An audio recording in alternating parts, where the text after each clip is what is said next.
a hobby, and then it was my favorite hobby. And then it was what I would like rush home from school to do. Taylor Swift's lawyers just called a trademark lawsuit against her absurd.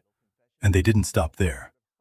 They accused performer Maren Flagg of trying to use Taylor's name and intellectual property to boost her own brand.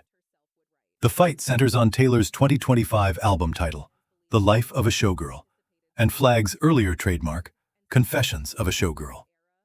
But what looked like a simple trademark dispute has suddenly turned into something much sharper.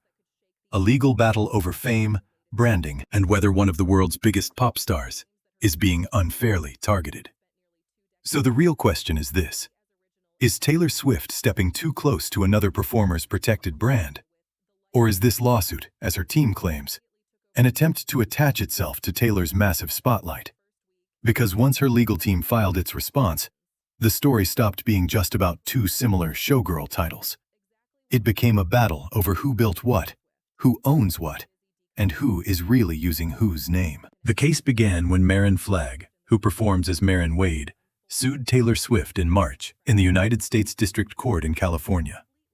Flagg had trademarked Confessions of a Showgirl back in 2015.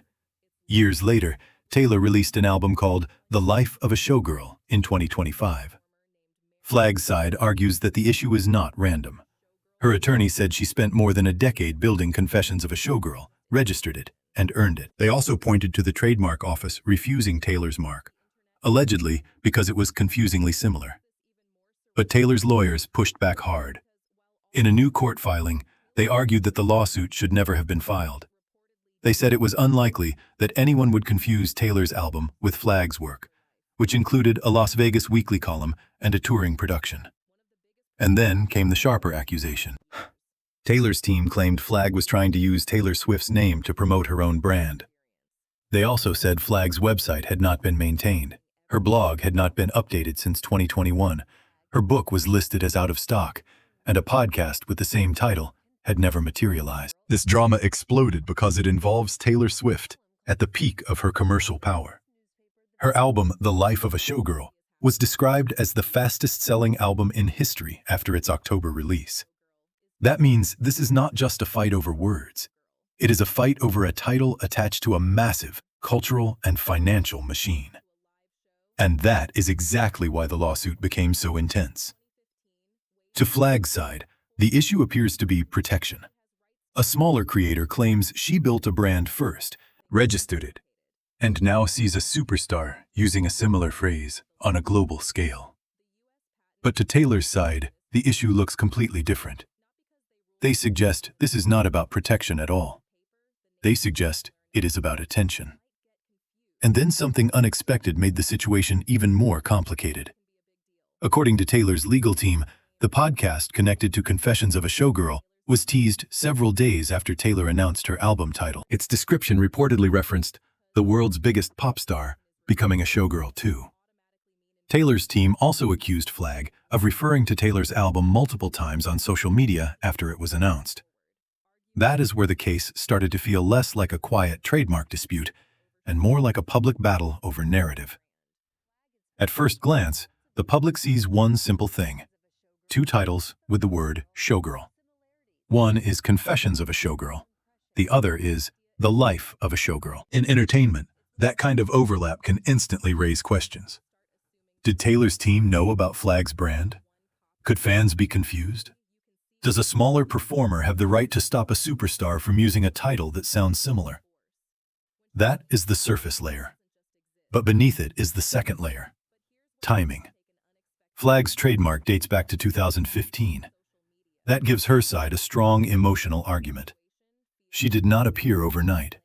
She had a title, a brand, and a history before Taylor's album. Her lawyer framed the case around creators at every level being able to protect what they built. That argument is powerful because it speaks to a larger fear in entertainment, that smaller artists can be swallowed by giants. But Taylor's lawyers are trying to flip that entire framing. They are not only saying there is no confusion, they are saying Flagg's current use of the brand looks weak, inactive, or revived in connection with Taylor's fame. They pointed to an inactive blog, an out-of-stock book, and a podcast that allegedly appeared only after Taylor's album announcement. And that is where things started to change.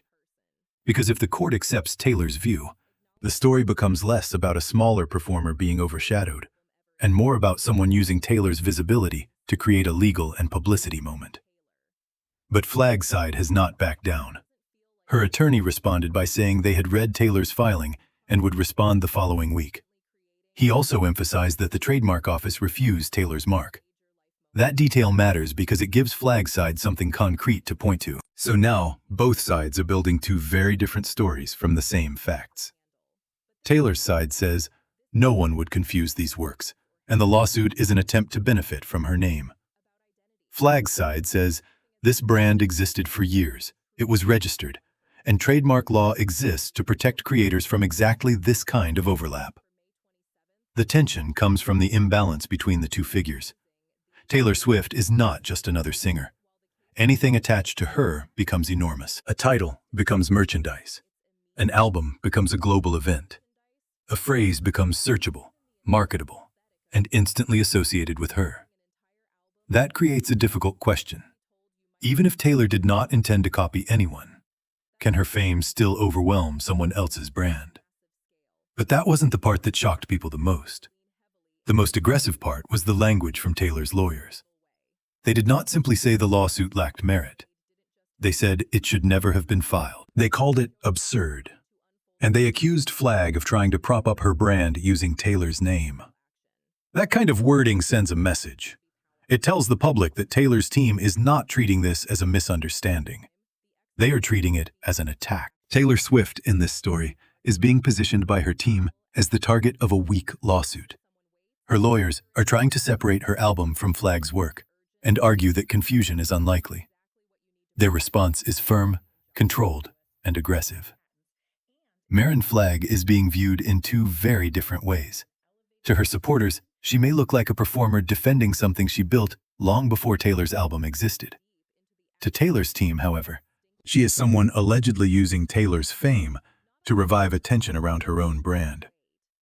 Flagg's attorney, Jamie Parkinen, is keeping the fight alive by pointing back to the Trademark Office refusal and promising a response. That matters because it signals this dispute is not over. What is at stake here is bigger than one album title. For Taylor, this touches her branding, her album identity, and the legal freedom to continue using the life of a showgirl. For Flagg, it touches the value and protection of Confessions of a Showgirl. And because no trial date has been set, the uncertainty remains. The key twist is that both sides are using timing as evidence. Flagg's side points to a trademark from 2015. Taylor's side points to later activity around the podcast and social media after Taylor's album announcement. That means the case may not just ask whether the titles are similar. It may ask what each side was actually doing with the brand. For now, the court has not settled the fight. Taylor's album continues to succeed, while Flagg's side prepares its next response. But the drama is already bigger than a legal filing. It has become a test of fame, ownership, and whether a single word like showgirl can belong to one creator in a crowded entertainment world.